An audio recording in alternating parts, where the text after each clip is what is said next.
जय हिंद everyone. So welcome to awakening classes. So finally कल आपका एग्जाम है जेकेपी कांस्टेबल के बच्चों का। देखो इस टाइम आप पढ़ रहे होगे, आपको चीजें याद नहीं रह रही होंगी। दिस इज कॉमन, ठीक है, ये सबके साथ होता है, तो इसकी टेंशन तो पहले मत ही लेना कि मतलब हमें याद नहीं आ रहा, ये भूल गया, वो कर लूं, ये कर लूं। ये सब एग्जाम से पहले हर एक एस्पिरेंट को होता है, चाहे कोई भी एग्जाम कोई दे रहा हो, ठीक है। तो इन चीजों की आप टेंशन बिल्कुल नहीं लोगे, क्योंकि कल जब आप एग्जाम दे रहे होगे तब आपको चीजें याद आ जाएंगी, ये गारंटी मैं देता हूँ, ठीक है, अगर आपने वो चीजें पहले पढ़ी होंगी, ठीक है। तो इस चीज की टेंशन मत लेना। सेकंड, कुछ आज की इस वीडियो बनाने का मकसद यही है कि कुछ मैं आपको थोड़ा अपना एक्सपीरियंस शेयर कर सकूं, मे बी आपको उसको कल पेपर में कुछ हेल्प मिल जाए। सेकंड थिंग इज दैट कुछ चीजें आपको बताऊंगा जो नए एस्पिरेंट हैं या जो ऑलरेडी दे रहे हैं बट कई एग्जाम नहीं हो पा रहे हैं क्वालिफाई, तो कुछ पॉइंट आप इस वीडियो से ले सकते हो। बाकी स्ट्रेटेजी हर एस्पिरेंट की अपनी होती है और अपनी ही फॉलो करनी चाहिए, लास्ट टाइम में स्विच नहीं करना चाहिए। बट कुछ कुछ इंपॉर्टेंट पॉइंट्स जो आपके काम के आपको लगेंगे वो आप इस वीडियो से उठाओगे, ठीक है। तो सबसे पहली बात, कल के एग्जाम की बात करते हैं। तो कल के एग्जाम में जो अकॉर्डिंग टू एडमिट कार्ड, तो आपका रिपोर्टिंग टाइम जो है सुबह कितने बजे का है? सुबह 10:30 का, ठीक है, 10:30 आपका रिपोर्टिंग टाइम है। और गेट क्लोजिंग टाइम जो है 11:40 का है, मतलब 12 बजे आपका पेपर स्टार्ट हो रहा है। 12 नून से लेकर 2 PM तक, 2 घंटे तक आपका पेपर है, ठीक है। तो 10:30 से लेकर 11:40 तक का आपका जो है, आप इस टाइम में आप जो है अपने सेंटर तक पहुंच सकते हो। तो मैं आपको रिकमेंड करूंगा कि 11 बजे तक तो अपने सेंटर में पहुंच ही जाना, ठीक है। तो बहुत ज्यादा लेट भी नहीं, 11:10 11 तक पहुंच जाना वहां पर सेंटर में, क्योंकि बहुत लेट जाओगे तो वो एक दिमाग में पहले ही टेंशन क्रिएट हो जाती है, कब पहुंचूंगा ये वो। तो एंजाइटी नहीं लेके जानी है ना, एक तो आगे पेपर का प्रेशर होता है और खुद की एंजाइटी लेके जाओगे तो क्या बेनिफिट है, थोड़ा जल्दी निकल जाना, ठीक है, पहले तो ये चीज है। बाकी एडमिट कार्ड में आपको, जैसे एडमिट कार्ड तो पक्का लेके ही जाना है, ऐसे नहीं चल जाना। 2 कलर्ड फोटोग्राफ 2-3 जो है वो साथ में डाल लेना। बाकी ब्लैक जो है बाल पॉइंट पेन ले जाना, ब्लू भी मेंशन किया बट ओएमआर शीट के लिए ब्लैक ले जा सकते हो आप, तो ले जाना वो ब्लैक पेन, ठीक है। और आपका जो एडमिट कार्ड है उसी में एक नीचे सेल्फ डिक्लेरेशन का है, वो तो आप साथ में जब एडमिट कार्ड निकालोगे तो सेल्फ डिक्लेरेशन भी नीचे है, तो उसको भी लेके जाना साथ में, ठीक है। उसके बाद पासपोर्ट साइज फोटोग्राफ मैंने बता दिया, और अपना आईडी प्रूफ जो है, जैसे आधार कार्ड, पैन कार्ड, ये वो ड्राइविंग लाइसेंस, जो भी आईडी प्रूफ है आपका, तो वो आप उसको साथ लेके कल एग्जाम में जाएंगे। एक बार एडमिट कार्ड की इंस्ट्रक्शंस पढ़ लेना, उसके अकॉर्डिंगली आप चीजें लेके जाओगे, और ध्यान से एडमिट कार्ड और चीजें लेके जाना। आप बोलोगे कि सर आप क्या बच्चों की तरह बता रहे हो, ये चीजें लेके जानी है, हम मैच्योर इनफ हैं। तो भाई आप मैच्योर इनफ हो। मेरे पास, मेरे खुद के साथ 2 बार ऐसा इंसिडेंट हुआ है कि मेरे को सेंटर से भाग के आना पड़ा है, मेरे रह जाते हैं, तो मैं भी बच्चा ही हूँ, ठीक है। तो मतलब गलती किसी से भी हो सकती है, मैं इसलिए आपको बता रहा हूँ, एक रिमाइंडर दे रहा हूँ कि चीजें आपके पास होनी चाहिए, ठीक है। सेकंड थिंग इज दैट, इस टाइम जो आपके दिमाग में चल रहा होगा, देखो ध्यान से सुनना, ये मैं सारा ना क्रोनोलॉजी में समझाऊंगा, क्या क्या दिक्कतें आएंगी और कल के पेपर तक का सारा सॉर्ट करवाऊंगा, तो ध्यान से सुनो। अभी तुम्हारे दिमाग में पता क्या चल रहा होगा, ये भी पढ़ लूं, सर ने करंट अफेयर की वीडियो डाल दी, सर ने ये वाली डाली थी जम्मू कश्मीर या किसी और चैनल में, या बुक से ये छूट गया, वो छूट गया, ये कर लूं, वो कर लूं। भाई कुछ नहीं होता, ठीक है। अब कोई इतना जरूरत नहीं है आगे पीछे ज्यादा करने की, जो है इंपॉर्टेंट चीजें अभी के टाइम में सोने तक आप कुछ फैक्चुअल चीजें देख सकते हो। क्या चीजें देखोगे? फैक्चुअल। फॉर एग्जांपल आपके अपने नोट्स हैं, उसमें कुछ फैक्चुअल डेटा है जो भूलने की प्रोबेबिलिटी है, वो देखो। जो कंसेप्ट बन गया हुआ वो नहीं गलती होगी, ये मैं गारंटी देता हूं, बट कुछ फैक्चुअल चीजें होती हैं जो भूल सकते हैं, जैसे कोई डेट्स हो गया, ये वो, तो ये चीजें आप थोड़ा इस टाइम में देख सकते हो। बाकी टाइमली सो जाना, रात को नींद प्रॉपरली ले लेना, क्योंकि कल आपने एग्जाम देना है, तो एट दैट टाइम आपको नींद वाली दिक्कत नहीं आनी चाहिए, माइंड अलर्ट होना चाहिए। तो टाइमली आज आप सो जाओगे मेरी एडवाइस पे, ठीक है। तो टाइमली सो जाना, सुबह टाइमली सेंटर में पहुंच जाना, ठीक है। और जैसे फॉर एग्जांपल आपने सुबह एग्जाम देने जाना है, तो हर एक पर्सन की एक हैबिट होती है, जैसे मैं अपना बताता हूँ, मेरी हैबिट है कि मैं मतलब भगवान को याद करके ही जाता हूँ, ठीक है। ऐसे ना भी करूँ बट एग्जाम वाले दिन याद करके जाता हूँ। वो ना एक क्या होता है, एक ट्रस्ट बिल्डिंग होती है, ठीक है। तो आप भी अपने भगवान को याद करके ही जाएं, और एक चीज आपको साथ लेके जानी है पेपर में, कॉन्फिडेंस, ठीक है, वो आपके पास होना चाहिए। अभी तक आपने कितना पढ़ा है, कम पढ़ा है, ज्यादा पढ़ा है, उस पे अब मैटर नहीं करता, चीजें मैटर करती हैं कि कल सुबह आप एग्जामिनेशन सेंटर में कितना कॉन्फिडेंस लेके जाते हो। तो थोड़ा कॉन्फिडेंस होगा ना, पेपर में क्वेश्चन ठीक होंगे। अगर कॉन्फिडेंस लो करके जाओगे ना कि मेरा ये रह गया था, वो रह गया था, तो पेपर में मतलब मैं गारंटीड कहता हूं कि 3-4 क्वेश्चन तो आप उस लो कॉन्फिडेंस की वजह से गलत करो, जो ठीक आपको आते होंगे। तो कल के दिन आपने एग्जामिनेशन सेंटर में पहले तो सुबह भगवान को याद करके, और साथ में अपने क्या लेके जाना है, एक कॉन्फिडेंस, ठीक है, कि मैं कर लूंगा भाई, मैं पेपर करने आया और मैं पेपर क्वालिफाई कर लूंगा, ठीक है। आप चलते हैं एग्जामिनेशन सेंटर में, आप पहुंच के टाइमली 12 से 2 के बीच में आपका जो है एग्जाम है। अब वहां पर क्या क्या चीजें आपने फॉलो करनी है, मैं उसके बारे में कुछ आपको बताऊंगा। देखो सबसे पहली बात, हर एक एस्पिरेंट की, बार बार बोल रहा हूं क्योंकि आप भी स्टूडेंट हो और मैं भी स्टूडेंट हूं, मैं कोई बहुत बड़ा नहीं हूं आपसे, बट मैंने भी एग्जाम्स क्वालिफाई किए हैं, लेटेस्ट ही करे हैं, तो मुझे पता है ये चीजें होती हैं। अब जरूरी नहीं है कि लास्ट टाइम आप सारी मेरी बातें वहां पर करना स्टार्ट कर दो, ठीक है, बट अगर आपको ये अच्छे लगेगा तो आप करना, ट्राई करना जरूर, एग्जाम में आपको हेल्प मिलेगी, ठीक है। तो पहले तो अपनी स्ट्रेटेजी में रहना। अब ये नहीं, आप कुछ बच्चे, आज मेरी एक एस्पिरेंट से बात हो रही थी, वो बोल रहा था कि मतलब मैं सेंटर में जाता हूँ, ठीक है, तो मेरे गांव का ही है, तो दोस्ती है मेरा, तो मेरे को बोलता है कि मैं पहले क्या करता हूँ कि मैं पहले पूरा क्वेश्चन पेपर पढ़ता हूँ। भाई ये पॉलिसी सही नहीं है। देखो कैसे सही नहीं है, आप मुझे एक चीज बताओ, क्या आपका कोई सब्जेक्टिव पेपर है जहां पे आपने चूज करना है, जैसे आता है ना 5 में से 3 क्वेश्चन करने, जब ऐसा पेपर हो जहां पे 5 में से 3 करने हो, तो भाई आप पहले पढ़ो पूरा। तो मैं मानता हूं कि आपको पूरा क्वेश्चन पेपर पढ़ने की जरूरत है, बट यहां पर ऐसा नहीं है भाई। आपके पास सिर्फ 2 घंटे, आपके पास 100 क्वेश्चन हैं, आपने क्वेश्चंस को अटेम्प्ट करना है, जस्ट आपने क्वेश्चन पेपर खोलना है और शुरू हो जाना है। बट जैसे फॉर एग्जांपल कोई एक ऐसी सेक्शन है, जैसे फॉर एग्जांपल मैथ्स रीजनिंग की सेक्शन है, मेरा जो पेपर देने का स्टाइल है वो ये है कि मैं मैथ्स रीजनिंग वाले सेक्शन को लास्ट में रखता हूं थोड़ा। क्यों? क्योंकि मेरा बाकी पोर्शन में मैं जल्दी निकल जाता हूं, मतलब बाकी पोर्शन में मेरा टाइम ज्यादा नहीं लगता है, इसलिए मैथ रीजनिंग को एम्पल ऑफ टाइम बचाने के लिए मैं पहले बाकी पोर्शन कर लेता हूं, ठीक है। तो आप भी ऐसा कर सकते हो, तो पहले बाकी पोर्शन करो, मैथ रीजनिंग को लास्ट में रखो, बट ऐसा नहीं है कि पहले पूरा क्वेश्चन पेपर पढ़ो, ये नहीं करना है। क्वेश्चन पेपर पढ़ना और साथ साथ आपने क्वेश्चन करने आपको। देखो ऐसे तो 120 क्वेश्चन 120 मिनट में, तो आपके केस में 100 क्वेश्चन 120 मिनट में करने, तो आप मैथ रीजनिंग के लिए एम्पल टाइम बचा सकते हो। क्योंकि जैसे जो जीके का पोर्शन होता है, कंप्यूटर का पोर्शन होता है, इंग्लिश में फिर थोड़ा टाइम लग सकता है, बाकी जीके कंप्यूटर के पोर्शन जो है इसमें आता है तो आता है, नहीं आता तो नहीं आता, तो यहाँ पर टाइम वेस्ट नहीं होगा, ठीक है। तो बस आपने क्या करना है, जब भी आपने पेपर स्टार्ट करना है, एक मेरी बात आप याद रखोगे कि जिद्दी नहीं बनना है वहां पर। जिद्दी मतलब हमारा ये एटीट्यूड नहीं होना चाहिए कि ये क्वेश्चन मैंने कभी पढ़ा था तो मैं इसका आंसर करके ही जाऊंगा। भाई नहीं निकल रहा, ज्यादा टाइम ले रहा है तो स्किप करो, ये नहीं है कि इसके चक्कर में अगले 4 और छूट जाएं। पेपर छूटना नहीं चाहिए। पेपर छूटना नहीं कहने का मतलब है कि जो 100 क्वेश्चंस आएंगे वो 100 के 100 आपने देखने।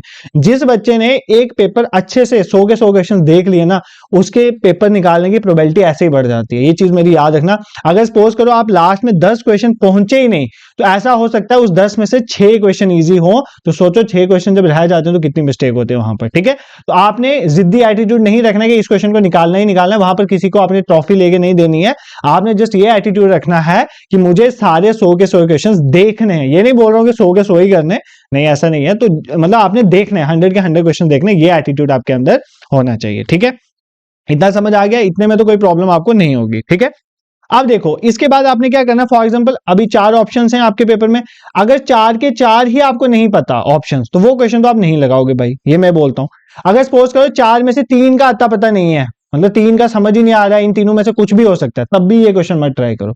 बट फॉर एग्जाम्पल एक क्वेश्चन में आपने 2 ऑप्शन एलिमिनेट कर दिया, अब 2 ऑप्शन बचते हैं, भाई इतना रिस्क तो उठाना पड़ता है, और मैं उठाता हूं, जैसे मैं तो उठाता हूं रिस्क इतना, तो अभी भी एग्जाम देता हूं तो इतना रिस्क उठाता हूं। 2 ऑप्शंस बच गए, 2 में से 2 मैंने एलिमिनेट कर दिए, कि मतलब 2 एलिमिनेट कर दिए, मतलब ये 2 तो हो ही नहीं सकते, अब बचे 2। अब इसमें मैं रिस्क उठाता हूं, और मैं कैसे रिस्क उठाता हूं, मेरी फर्स्ट इंट्यूशन। मतलब फॉर एग्जांपल अगर कोई क्वेश्चन ऐसा है, मैं 2 ऑप्शन में अटक गया और मुझे ऐसा लगता है कि ये क्वेश्चन मैंने कभी ना कभी पढ़ा हुआ है, तो पहले जो आवाज आएगी ना अंदर से, मैं उसके साथ जाता हूं। अब कई बार कुछ सही भी होते हैं, कुछ गलत भी होते हैं, बट वहां पर कुछ तो करना है, तो उस केस में फर्स्ट इंट्यूशन लेता हूं, ठीक है। तो मतलब एक देखो जो आता है वो तो करना है, बट फॉर एग्जांपल अगर आप ऐसा कोई क्वेश्चन है जिसमें आपको सिर्फ 2 ऑप्शंस में प्रॉब्लम आ रही है, 2 तो आपने काट दिए हुए हैं कि इन दोनों में से कोई नहीं हो सकता, 2 काट दिए, सिर्फ 2 में प्रॉब्लम आ रही है, उन क्वेश्चंस को आपने अटेम्प्ट करना है, थोड़ा रिस्क वहां पर उठाना है, और वहां पर आप फर्स्ट इंट्यूशन के साथ जा सकते हो, ठीक है। अदरवाइज आपका जैसा है वो आप देखो, बट मैं अपना बता रहा हूं कि मैं फर्स्ट इंट्यूशन के साथ वहां पर जाता हूं। अगर मुझे लगा हो कि ये क्वेश्चन मैंने पहले पढ़ा हुआ है, तो मेरी फर्स्ट इंट्यूशन कई बार सही हो जाती है, ठीक है। अब यहां पर आती है बात आपकी ओएमआर शीट फिल करने की। देखो आपने ओएमआर बेस्ड टेस्ट दिए होंगे, ठीक है, वेल एंड गुड। नहीं भी दिए तब भी जो मैं बताऊंगा वो फॉलो करना। पहली बात ये तो बिल्कुल मत करना कि पूरा पेपर सॉल्व करने के बाद ओएमआर शीट भरेंगे, यार ये वाली गलती मत करना। देखो होता क्या है, इसमें बहुत सारे बच्चे करते हैं, होता क्या है, फॉर एग्जाम्पल आप ओएमआर शीट भर रहे हो ना, भरते भरते आपने अगर गलती से कहीं ए की जगह सी भर दिया ना, तो आगे वाली पूरी सीक्वेंस गलत हो जाएगी। मैंने ऐसे अपने साथ वाले जो तैयारी करे बच्चों को देखा है, बहुत अच्छी प्रिपरेशन, एग्जाम में जाके 60-65 क्वेश्चन गलत भर दिया मार्कशीट में। क्यों? क्योंकि यहां से सीक्वेंस खराब होगी। जब आप एक ही बार इतने भरते हो ना, तो ये मिस्टेक होने के चांसेस होते हैं। ठीक है, तो ऐसे नहीं करना। आपने कैसे करना, ऐसा भी नहीं करना है एक क्वेश्चन किया, एक OMR भरी। ये भी कुछ लोग करते हैं बच्चे, यहाँ पर करेक्शन ठीक रहती है, बट ये कि यहाँ पे टाइम जाता है। तो बेस्ट तरीका जो मैं फॉलो करता हूँ आपको बता देता हूँ। फॉर एग्जाम्पल, जैसे ये आपका क्वेश्चन पेपर खुला है ना, एक क्वेश्चन पेपर का पेज आपने खोल दिया, यहां पर ये 2 पेज आपके सामने आ जाएंगे। यहां पर एक पेज पे क्वेश्चन लिखे हुए, मतलब पेज मान लेते हैं 2 पे ये क्वेश्चन लिखे हुए और 3 पे क्वेश्चन, इन दोनों पेजों के मिला के मतलब 8 क्वेश्चन तो हो ही जाते हैं ना, 8-10 क्वेश्चन। तो मतलब ये 8 क्वेश्चन आपने सॉल्व किए जो आपके सामने वाली 2 शीटों के, तो फिर OMR शीट में इन 8 क्वेश्चन को भर दिया। बस ऐसे करा करो। फिर नेक्स्ट पेज यहाँ पे आपने शिफ्ट करा, फिर आपके पास वापस 8 क्वेश्चन, जो मिनिमम 8-9 क्वेश्चन आ ही जाते हैं शीट पे, 2 शीटों में 8-9 क्वेश्चन सामने होते हैं। तो 8 क्वेश्चन करे तो फिल कर दिया, या आप कर सकते हो 10-10 लेके कर सकते हो, बट 10 से भी बेटर यही होता है कि 10 में भी कुछ पीछे कुछ आगे चल जाएंगे तो आपको आगे पीछे आना पड़ेगा, वो नहीं करो। मतलब आपकी 2 शीटें सामने होती हैं आपके, जब आप पेज टर्न करके रखते हो, तो उन 2 शीटों में जितने भी क्वेश्चन है पहले अपने क्वेश्चन पेपर में करके इतने क्वेश्चन आप क्या करो, OMR शीट में भरो। मैक्सिमम चांस है कि जो है OMR शीट गलत नहीं भरने होगी। ठीक है, मैंने भी एग्जाम दिए, मेरे में ये प्रॉब्लम नहीं आती है और मैं ऐसे करता हूं, इसलिए मैं आपको ये सजेस्ट कर सकता हूं। ठीक है, दिस इज क्लियर। बाकी जीके इंग्लिश वगैरह वो पोर्शन आप कर लोगे, आपको थोड़ी बहुत जो आएगी वो आएगी। मतलब मान लेते हैं कुछ बच्चों को आती है, कुछ तो बहुत एडवांस होते हैं। मैथ्स रीजनिंग में प्रॉब्लम आ सकती है। ठीक है, मैथ्स रीजनिंग में प्रॉब्लम आ सकती है। देखो, पहली बात, कभी भी मैथ्स रीजनिंग का क्वेश्चन देके डरना नहीं है। ठीक है, क्वेश्चन ट्राई करना। और अगर आपको क्वेश्चन नहीं निकल रहा है मैथ का, आप मान रहे हो आपने कोई फॉर्मूला पढ़ा हुआ है या प्रॉफिट लॉस का क्वेश्चन, परसेंटेज का क्वेश्चन है, आप जो समझ के गए थे, जो ट्रिक लगा के गए थे, फॉर्मूला देख के गए थे, आपको वहां से नहीं निकल रहा है, तो जिद नहीं करनी है कि उसी से निकालना है। कुछ नहीं करना है। जो JK SSB के पेपर होते हैं ना, उसके ऑप्शंस में काफी डिफरेंस होता है। ठीक है, अभी तक तो होता है, अब आगे फ्यूचर का मैं बोल नहीं सकता। तो आप ऑप्शंस डाल के देखो, ऑप्शंस ट्राई करना सीखो। देखो, मेरे साथ बहुत ऐसा हुआ है कि मैंने एग्जाम्स में क्या किया, मेरे को फॉर एग्जांपल कुछ क्वेश्चन नहीं निकलते हैं, तो मैं क्या करता हूं कि मैं ऑप्शंस ट्राई करता हूं। For example, option A fit करके देखा, आ सकता है, अगर आ गया तो यही है। अगर B फिट करके देखा, C, D, तो मतलब पता चल जाता है कौन सा ऑप्शन, मतलब या जैसे फॉर एग्जांपल बचपन में पढ़ते हैं LHS RHS के बराबर हो जाएगी तो काम बन जाएगा, तो यहाँ पे डाल के देख लो। तो यही होता है मैथ्स में, तो ऑप्शंस की हेल्प। तो ये भी एक मेरे फ्रेंड ने एक बार मेरे को सजेस्ट किया था, उसके बाद मैंने ऐसा ट्राई किया और मेरे बहुत अच्छा जाता है। तो अगर आपका क्वेश्चन नहीं निकल रहा है तो आपको ऑप्शन डालें, बट ये आप तभी कर पाओगे अगर आप बाकी पेपर थोड़ा जल्दी करोगे, ताकि आप इसके लिए टाइम बचाओगे। ठीक है, तो मैथ्स में आप इसको भी फॉलो कर सकते हो। यही कुछ चीजें जो आपने ध्यान में रखनी है, बाकी कुछ एक्स्ट्रा नहीं है। बाकी एक बात है कि कल एग्जाम देने जाओगे ना, तो आपके पास 2 घंटे हैं वहां पर। ठीक है, अपनी पूरी लाइफ आपने सबको दे दी। ठीक है, पूरी लाइफ सबको दे दी, किसी ने फैमिली को दे दी, किसी ने दोस्त को दे दी, किसी ने किसी को दे दी, किसी ने किसी को दे दी। ठीक है, 2 घंटे खुद को दे लो, वो एग्जामिनेशन वाले। अगर आगे पीछे ध्यान नहीं भटका, अच्छे से पेपर करोगे ना, तो ट्रस्ट मी पेपर निकल जाएगा। देखो, मतलब अभी तक होता है हार्ड वर्क, एग्जामिनेशन सेंटर में होता है स्मार्ट वर्क। अगर आप वहां पर, अगर आपने नहीं भी पढ़ा हुआ है ना इतना ज्यादा, अगर आप वहां पर अपना 100% पूरा दिमाग खोल के देखो, बचपन से आज तो कुछ ना कुछ तो पढ़ते आए हो ना, तो ये चीजें काम आती हैं एग्जाम में। बट वो तभी याद आता है अगर आपका फोकस एग्जाम में होगा, ना कि आगे पीछे।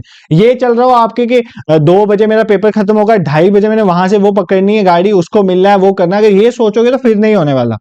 2 घंटे आपने अपने लिए डिसाइड कर लिए और इस पेपर के लिए कर दिए, उसके बाद आप कांस्टेबल बन जाओगे, ये मैं एश्योरेंस आपको दे सकता हूँ। ठीक है, तो इतनी चीजें आपने ध्यान रखनी है जो मेरी तरफ से हैं। बाकी all the best to all of you. देखो, मेरे को तुम पे विश्वास है। ठीक है, I believe in you, only you need to believe on your yourself ये चीज याद रखना कि मेरे को तुम पे विश्वास है। ऑल्दो मैंने कम ही दिन पढ़ाया क्योंकि पहले मैं बिजी था, बट मुझे जितना पढ़ाया, मुझे आप पे विश्वास है, आप कर लोगे। ठीक है, मैंने मॉक का भी देखा है, ऑल्दो मेरा मॉक थोड़ा टफ होता है मैथ्स रीजनिंग का पोर्शन, बट मेरे को ऐसा विश्वास है आप कर लोगे। बट आपको भी खुद पे विश्वास होना चाहिए। और मैंने आपको यही बोला कि आपने मॉर्निंग में एक तो सामान लेके जाना है, admit card, ID proof, photo वोटो, ये तो लेके ही जाने, बट आपने एक सबसे इंपॉर्टेंट चीज साथ में लेके जानी है, कॉन्फिडेंस। ठीक है, तो अच्छे से एग्जाम देना, कल मिलेंगे, आपने 100% अपना देना। All the very best to you and I will pray for all of you कि आपका सिलेक्शन हो जाए। ठीक है, बाकी जो टेली कम्युनिकेशन का जिन्होंने फॉर्म भरा हुआ है, तो अब मैं आपको एक एश्योरेंस और दे देता हूं कि कल आप जब एग्जाम देके आओगे, इवनिंग से मैं आपकी क्लासेस स्टार्ट करूंगा। I will try my level best कि मैं आपको 7 दिनों में वो पढ़ा दूंगा कि जो आपको एग्जाम में बहुत हेल्प करेगा। इतना आप मेरे पे विश्वास कर लेना। ठीक है, तो बाकी आप कल मैं आपसे मिलूंगा। इस पेपर की भी आई विल ट्राई की, अगर मेरे को टाइम मिलता है मैं डिस्कशन करूंगा, बट आई विल ट्राई की टेली कम्युनिकेशन का पहला लेक्चर जो है मेरे चैनल पे कल आएगा, और वो पहला लेक्चर ऐसा नहीं होगा कि छोटा होगा, वो ऐसा होगा कि उसमें से एक एक सब्जेक्ट मतलब समझ लो वो निकलता जाएगा, एक एक सब यूनिट एक एक यूनिट निकलता जाएगा, ताकि 7 दिन में आपको मैं मैक्सिमम टू मैक्सिमम जो है टैली कम्युनिकेशन का ऐसे तैयार करवा दूंगा कि आपको लगेगा आप छोटे क्लासेस में ABCD पढ़ते हो ना, वैसे आपको चीजें आपके दिमाग में बिठा दूंगा। ठीक है, all the best to you all. तो अच्छे से पेपर देना, अपना 100% देना, बिल्कुल भी ध्यान आगे पीछे मत करना यार, प्लीज अच्छे से पेपर देना। ठीक है, this is it for today, thank you so much and all the very best to you.